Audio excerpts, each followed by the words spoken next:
Bonjour, j'ai failli appeler cette vidéo « Mieux vaut tard que jamais ». Pourquoi? Cette vidéo explique le calcul, les différentes intensités, les différents paramètres d'un circuit qui consiste à commander des aiguillages type solénoïde de façon impulsionnelle avec donc on dit une charge capacitive, des charges et des charges capacitives. C'est l'explication globale de ce système. Je l'ai expliqué dans la vidéo 43 et elle est très bien expliquée aussi sur la vidéo ci-dessous, dont je vous donne le lien. Dans cette vidéo, en effet, ça m'a rappelé une vie antérieure où, à partir des lois élémentaires d'électricité électrostatique, Q-égalité, Q-égalité, etc., on faisait des calculs savants pour étudier, pour mesurer un tas de paramètres. Et j'en ai jamais eu besoin. Et là, effectivement, quand je suis tombé sur cette vidéo, c'est exactement ce qu'on a besoin dans les circuits qu'on utilise en modélisme ferroviaire pour calculer la capacité, la résistance dans un circuit des charges capacitives. Donc j'ai extrait, d'abord j'ai commencé en regardant cette vidéo pour prendre un cachet d'aspirine, et puis quand j'ai fini, j'avais mangé la boîte, quoi. Donc, ceci dit, à partir de là, j'ai extrait toutes les formules qui étaient intéressantes et j'ai mis ça de façon, j'espère simple, dans un fichier Excel. Alors, ce fichier Excel permet quoi? Permet donc de savoir que si je mets 1000 ohms pour cette résistance, 16 volts en alimentation, 2000 microfarads en condensateur et que j'ai un aiguillage PECO qui mesure 5 ohms, eh bien je vais être capable de fournir à peu près 3 ampères. Voilà. Donc, quand j'ai commencé à mettre en œuvre ce circuit, je n'avais pas fait tous ces calculs, et donc je l'ai fait par expérience en disant voilà, un condensateur dans les circuits redresseurs, en gros c'est 1000 ampères par intensité. Et donc, je me suis dit, alors voilà, pour charger le condensateur, comme je vais mettre 2 ampères, allez, je vais mettre 2000 microfarads, enfin 2200 en fait, parce que 2000 ça n'existe pas. 2200 microfarads, et bon, et sachant que les capacités, c'est pas 10% près.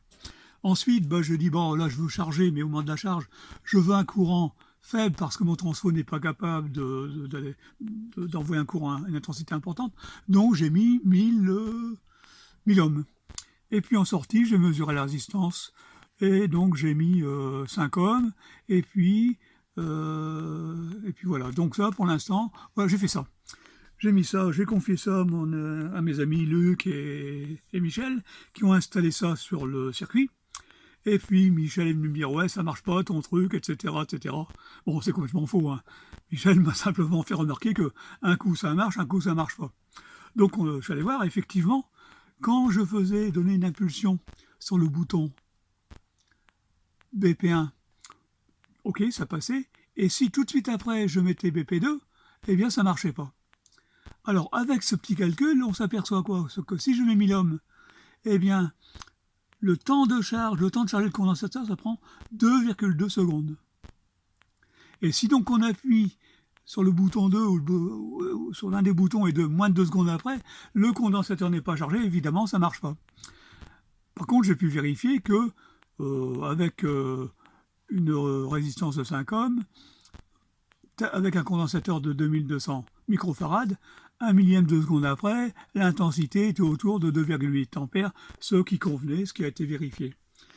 Donc, avec ce petit schéma, cette feuille de calcul, eh bien maintenant, simplement, quand je ferai un aiguillage, je mesurerai la résistance de l'aiguillage, et puis ensuite, je ferai cette simulation. Donc, si je mets 1000 ohms, évidemment, ça ne va pas. Donc, qu'est-ce qu'il faut faire? Il faut baisser un peu la résistance de façon à que le temps de charge soit diminué. Alors, allez, on va mettre 220 ohms. Et si je mets 220 ohms, je m'aperçois effectivement que, à ce moment-là, le temps de charge prend une demi-seconde. Donc là, là, ça marche. Parce que, sauf si on appuie sur les boutons à moins d'une demi-seconde d'intervalle. Je vérifie aussi que, comme le courant est fort tout de suite après l'allumage, qu'un millième de seconde après l'instant, j'ai une intensité qui atteint 73 mA. Donc ça marche. Donc ce petit tableau me permet, et vous permettra, je l'espère, de simplement renseigner quelle valeur vous mettez en résistance, quelle tension vous mettez, quel condensateur vous mettez, et puis quelle est la résistance de votre bobinage que vous mesurez. Et puis à ce moment-là, vous avez tous les paramètres. Alors si vous voulez savoir qu'est-ce qui va se passer au bout de